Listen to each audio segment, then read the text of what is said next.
Welcome to the Movie Magnet Podcast. I'm Ilono. And I'm Fali.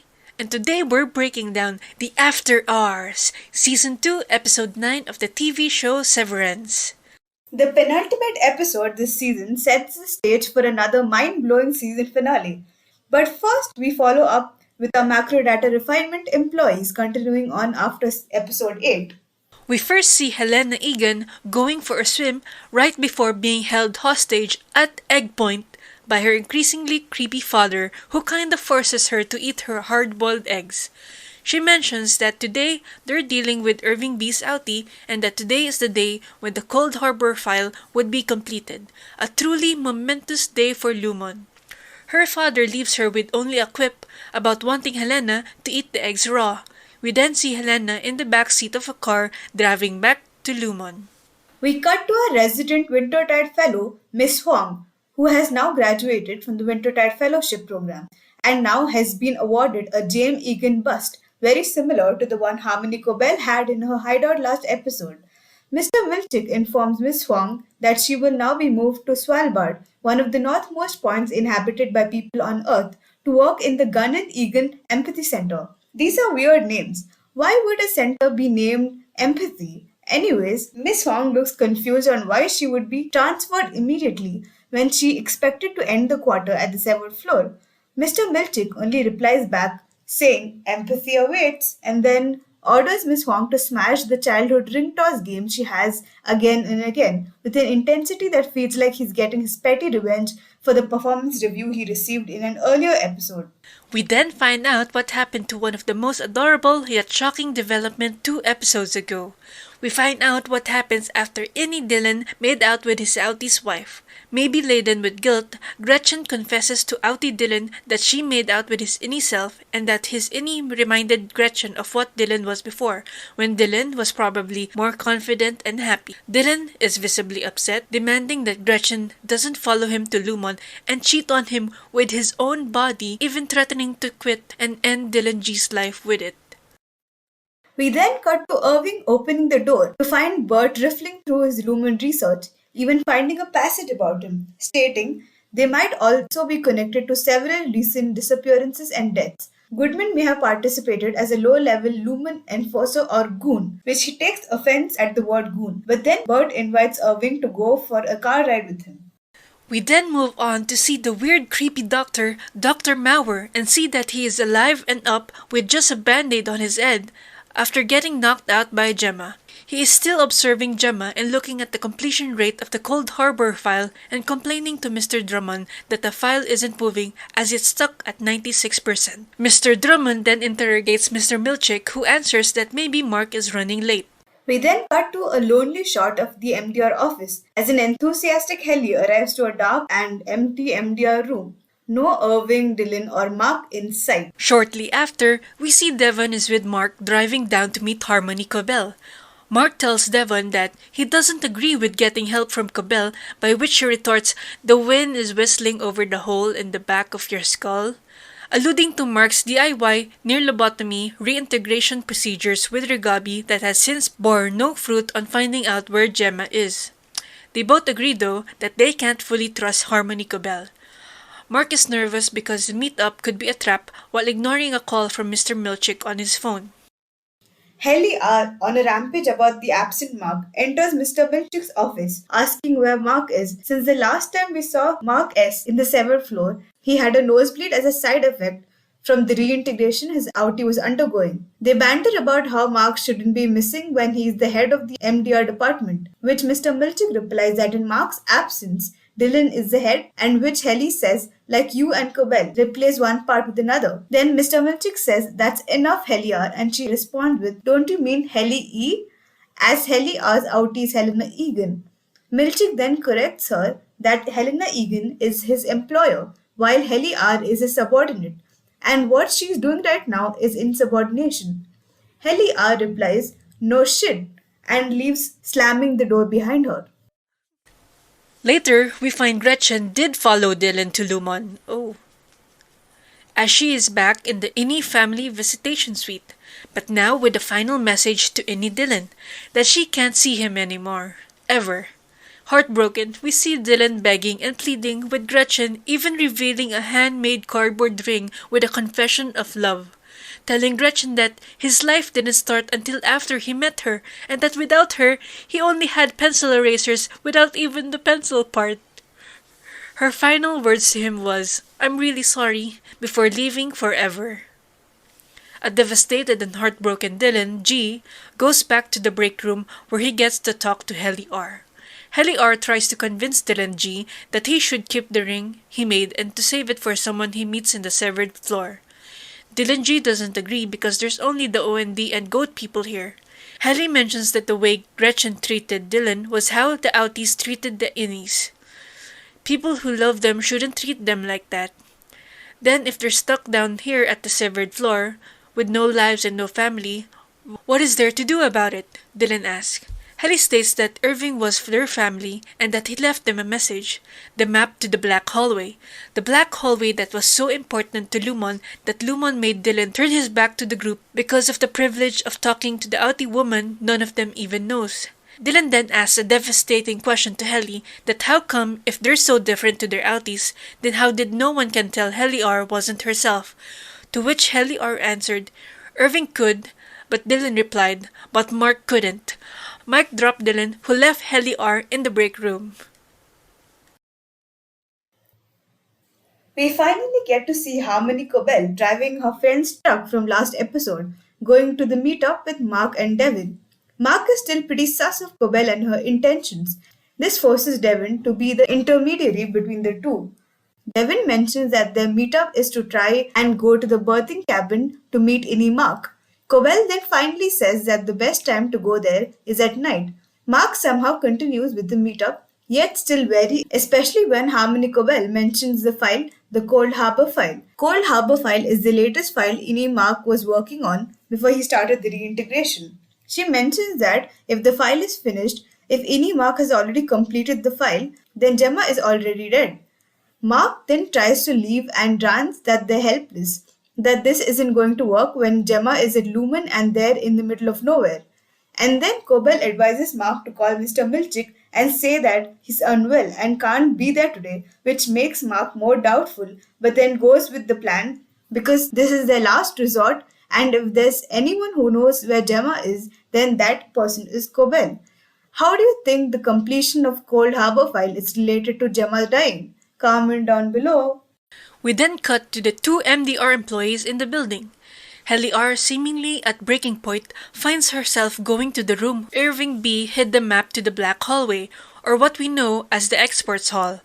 Dylan G is still visibly upset and depressed, wandering aimlessly along the hallways. Abrupt cut to Irving and Bert driving along the road. Bert finally mentions what he did for Lumen, and that is, he drove people. He drives them to a destination and he doesn't ask and doesn't know what happens after the people get to their destination. Irving astutely answers, is this what today is? Is that why Bert was in his house and why he's driving Irving? Is this what Helena and Lumen were doing when they mentioned Irving was being dealt with? Cut to Dylan G, still depressed and in a state of inner turmoil, as he asks a checklist on the reasons why he's resigning. When he only needed to select one, he selected several reasons, including anger, loneliness, shame, fatigue, guilt, and annoyance. Mr. Milchick observes saying how resigning reeks of his ingratitude, but Dylan doesn't reply. Miss Huang, though, apologizes and wished that she had facilitated better, to which Dylan only says, it's not your fault. Let's talk a bit about how each one of Mr. Milchick's ideas ends with a resignation from an MDR employee.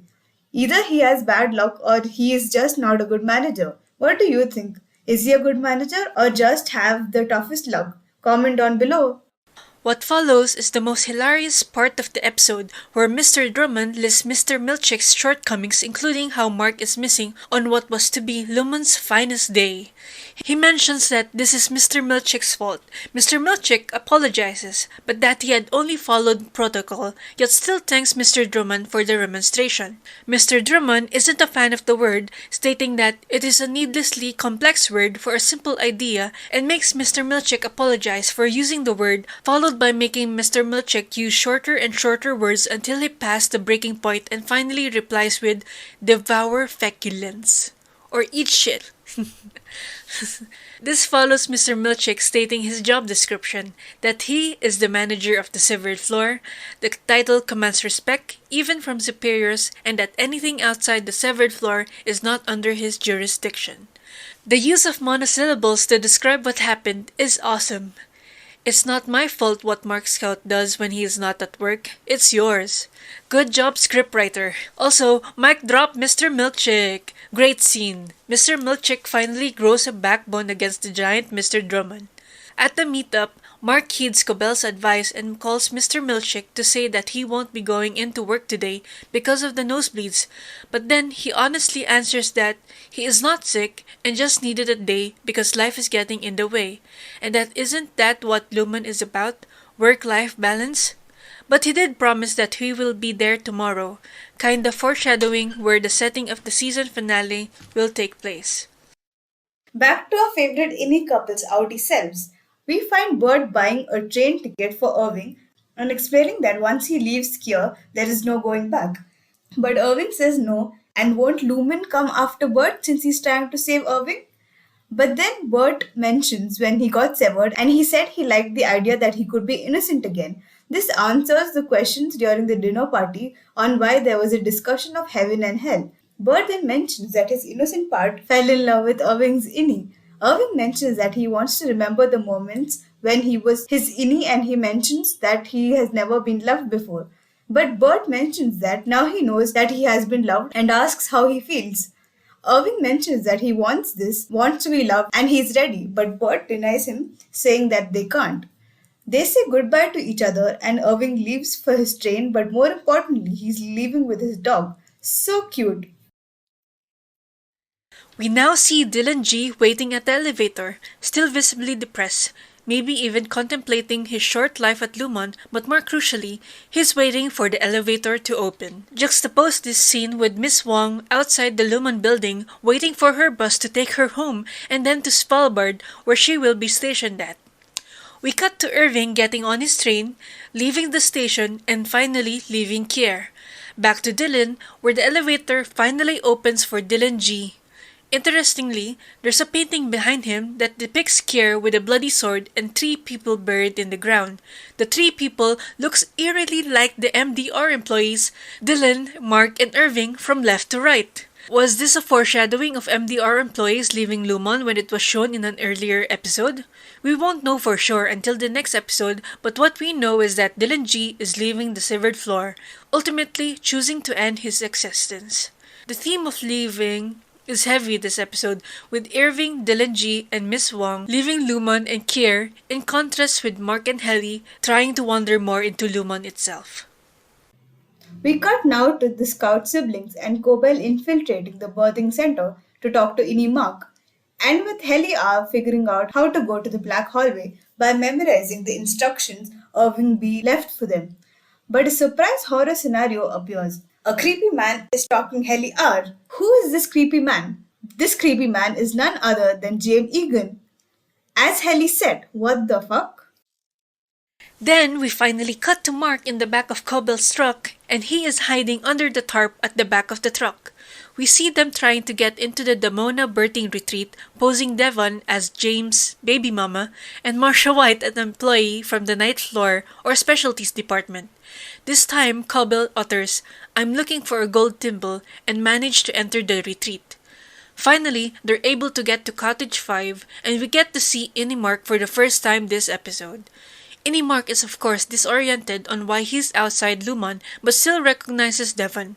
Then, Devon guides Inimark to Cobell, before which she asks him if he remembers what the last words he said to her was during the first time they met. He remembers and says, "She's alive!" Yeah. What was your favorite scene this episode? My favorite scene is the one where Mr. Milchick gives it back to Mr. Drummond saying that eat shit because he's always been forced to listen to the others to keep his position as the manager and Cobell's assistant prior to that of the seventh floor. So it's the first time that Drummond got uh, scolding of himself because he's like the most Yeah, superior one other than Mr. Egan himself, right? So that's the best scene yeah, of this episode. yeah. Me too. For me, that's my favorite scene, especially the monosyllabic, uh, monosyllabic retort Yep, exactly. Mr. Devour Milkshake did. feculence, right? So yeah, Mr. Milkshake finally gave it to Mr. Drummond. Yes, because nobody likes Mr. Rum. Nobody. At first, I thought he's gonna be more sympathetic than Helena, Mm-hmm. but He's even he worse. isn't. Yep. He's more evil than Helena. Yeah. Oh, what do you think of James Egan He's the going to the creepiest severed person ever. floor? What? He's the creepiest person ever. Yeah, he's very creepy. It Yep. was very horror movie like. He's literally He asking Helena to have raw eggs, and it didn't seem like he's just alluding to eggs. I don't know. I feel like yeah, this might be an unpopular opinion, but I feel like he was having a sexual what? alluding to. That's what I got at the ending scene where he was creeping on Heli R in the severed floor. Yeah, so it's kind Maybe of it weird. just feels sexual, yeah. That is the creepiest form of I don't know what that I've seen in television. Yeah. Oh my god. It's I just it's want him weird. to disappear from the screen. I hate Jane Me Egan so much. too.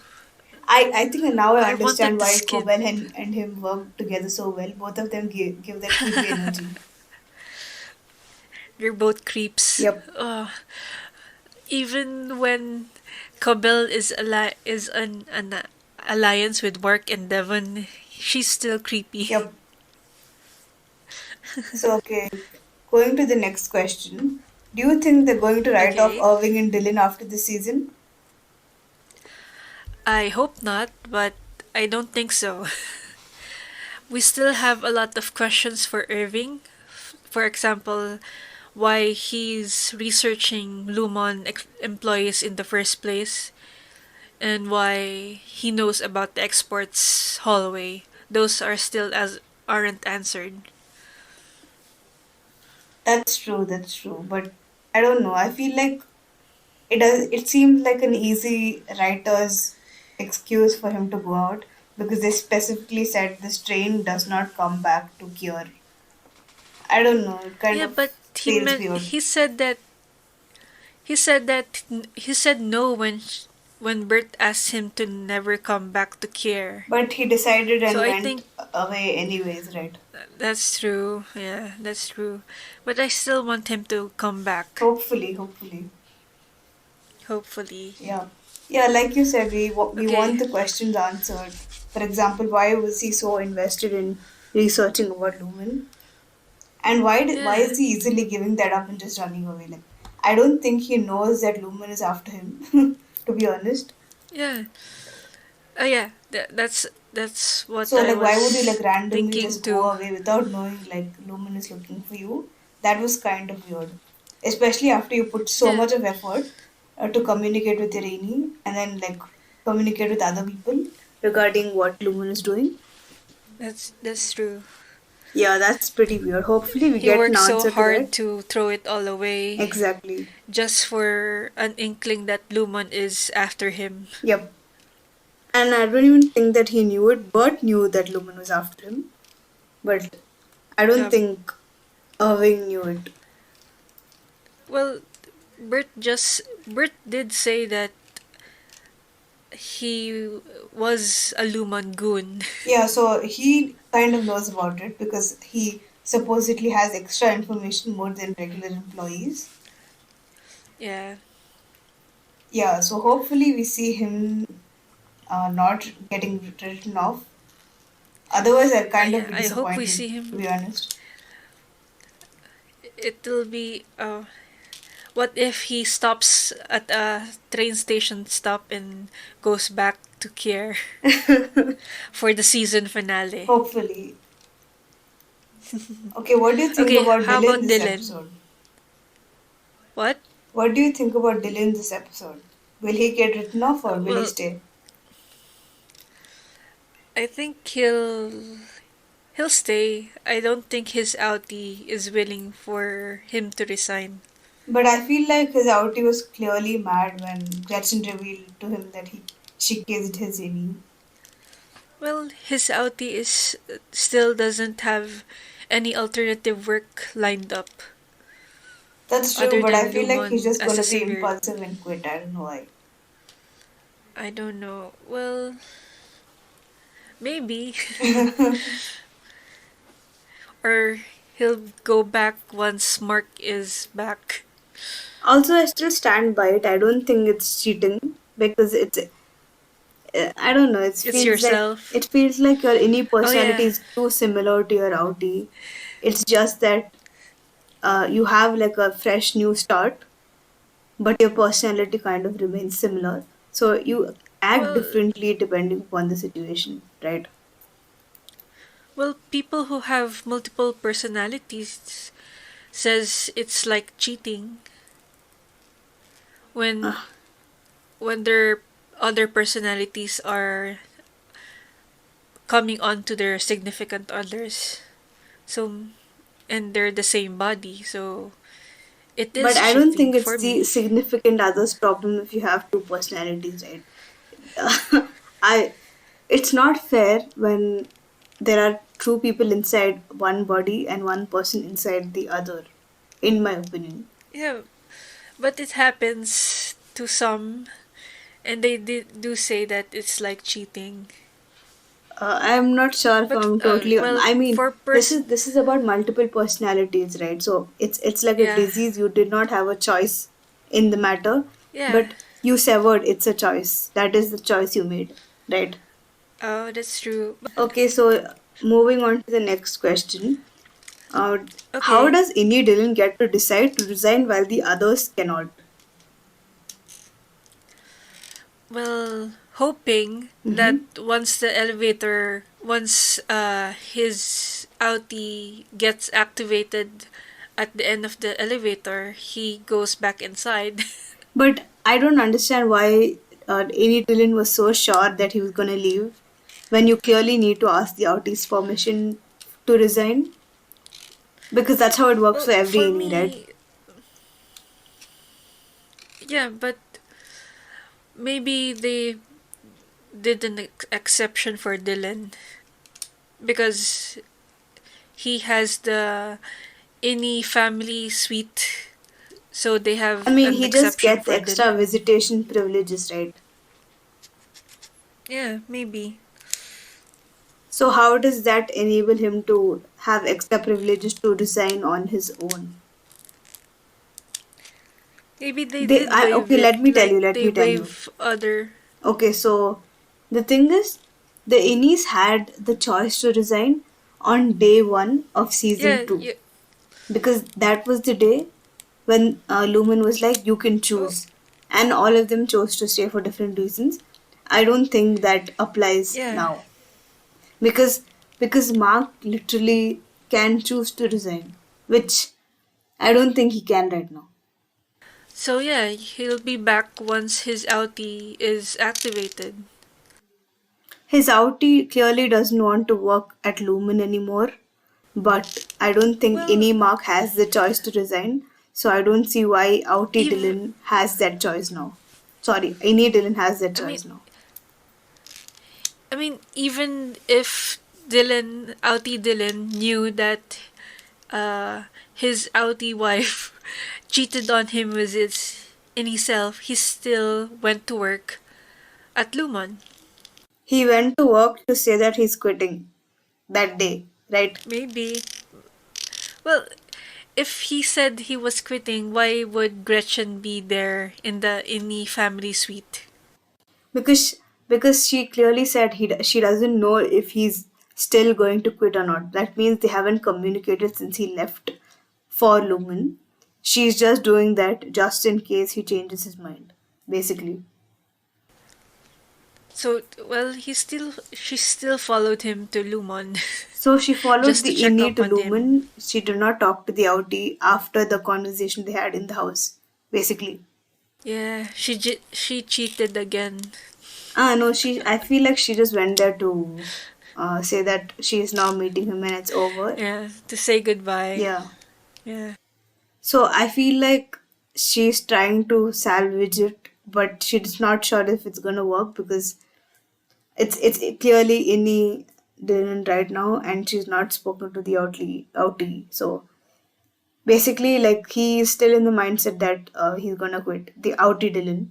I mean, regardless of that, I'm not sure how any Dylan gets to quit for no reason. I Uh, still think he's allowed to. if he's allowed to, there will be no point in the show, right? Because you're not Because forced he to work, has basically. special privileges the other Innies don't have. The only special privilege he has is meeting Gretchen because he's the only one who's married among all of them. That's the only reason. They still have other family. It's a family suite, not just a wife suite. But then Oh, I mean, let's see. I guess we'll know in the next episode for sure. that's true.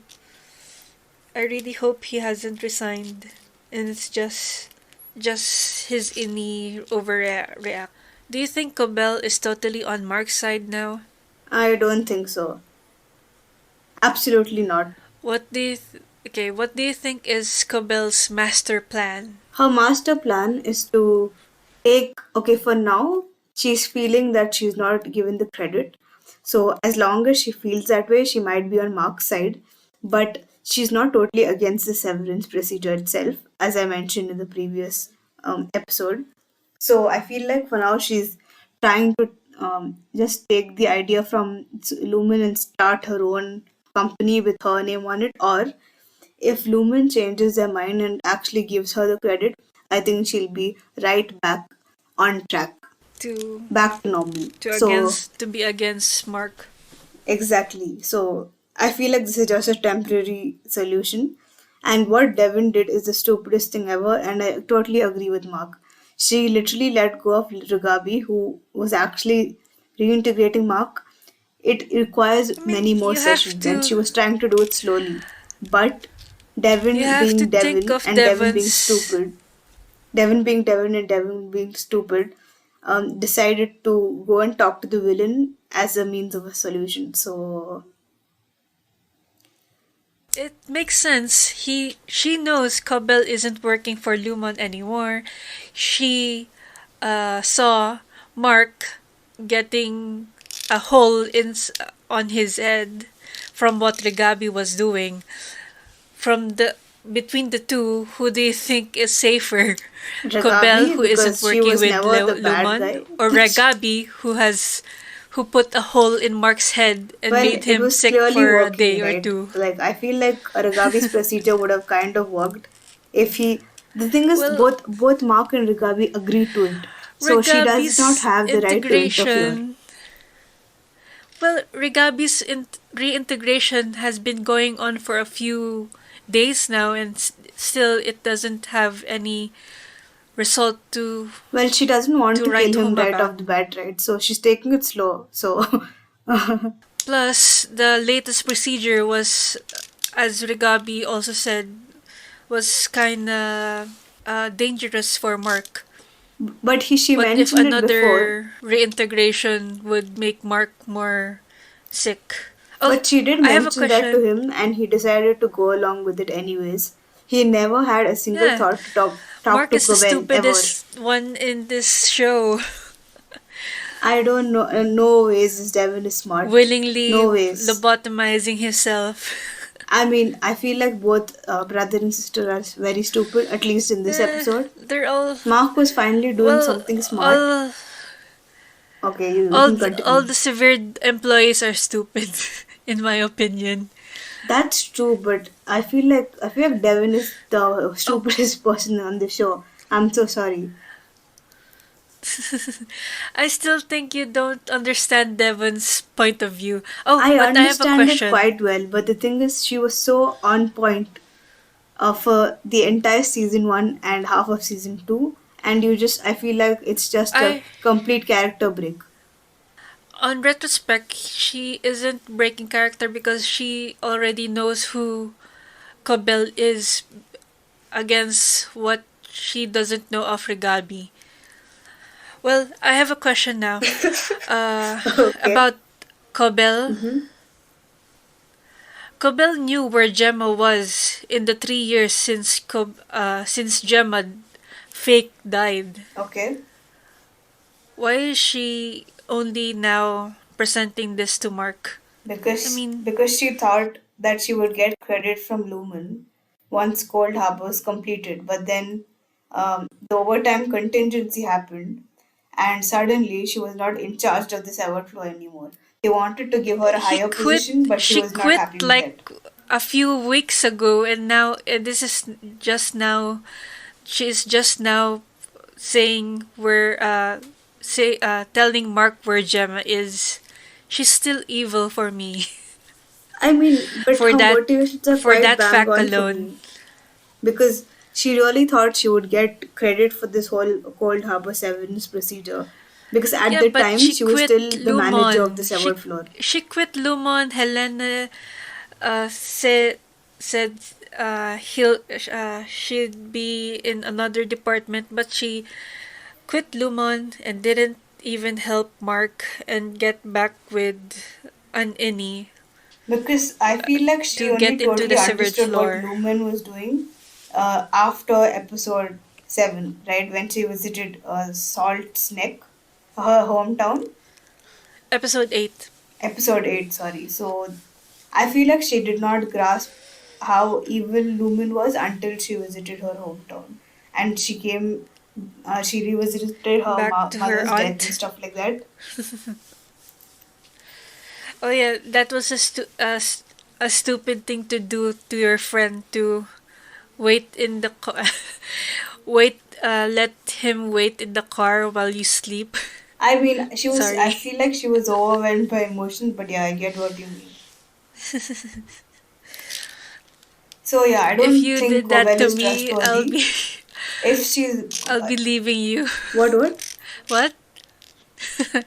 If you did that to me, I'll be leaving you in the home and won't even lend you my truck. Okay. Okay. I mean, the chances of that happening is quite low. So,